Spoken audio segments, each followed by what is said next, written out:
Hello everyone and welcome back to Southern Wealth. I hope you guys are doing very well. If you do enjoy the content, please consider dropping that like and subscribe. As you guys know, it's the only thing that I ask. So big week this week. We have the tariffs on April 2nd, that's the Wednesday. We have ISM, business ISM coming out April 3rd. And then if you want, looking a little bit ahead, next week Thursday we have April 10, we have CPI and then PPI. And also we have the job report over this Friday. So quite the lot of items to come out, a lot of things to watch. What we want to see ISM above 50.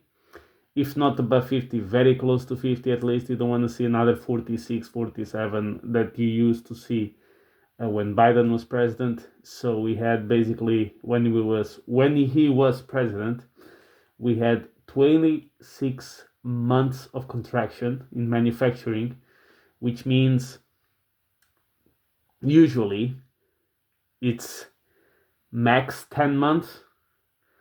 26 months is really unprecedented. And this is why then the elections went the way they went. And when the people at the exit polls said why they voted the way they voted, the number one reason was the economy. That's where you see a little bit of the reality. That's why that report is not very widely advertised by the media, because it doesn't really fit the narrative most of the time. So basically they pretend it doesn't exist. So above 50 is expansion, below 50 is contraction. Obviously, if we go a little bit below 50 because of all these tariff threats, it's kind of to be expected a little bit. But we also don't want to see complete collapse. Basically, that's my point. Global M2 keeps increasing.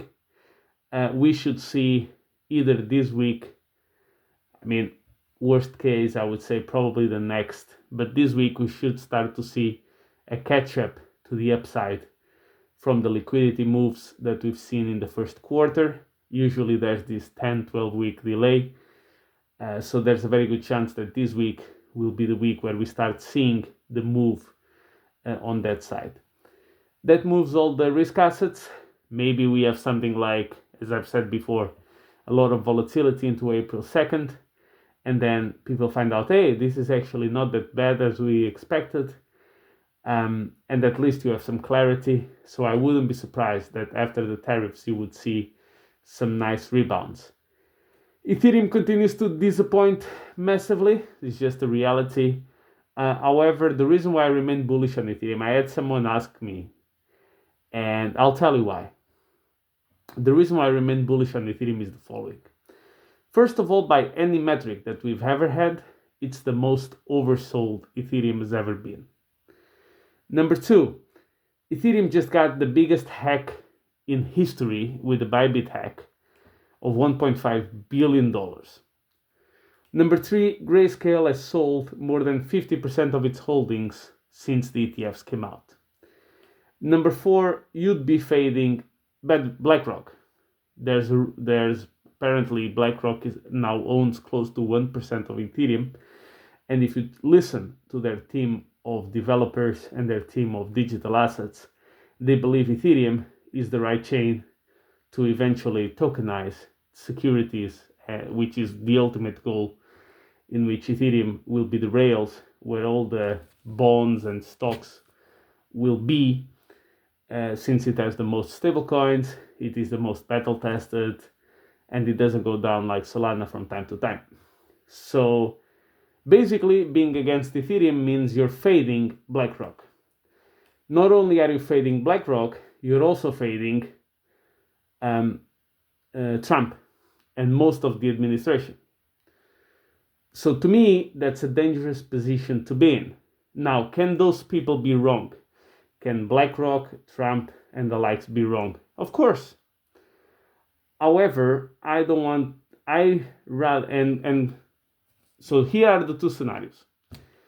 Either BlackRock and Trump are completely wrong, and all the influencers / the crowd is all correct. Number two is the crowd is wrong, and the most powerful people on the planet will eventually make a lot of money. So that's the question that anybody, not just me, you, whoever listens to this, needs to wonder: am I wanting to fade BlackRock and Trump and the US government to a certain degree? Not the US government, but to a certain degree. Do I want to do that? Do I want to go against it and go stand next to the crowd and to all these influencers that usually chase momentum plays? Up to you. It's your decision at the end of the day.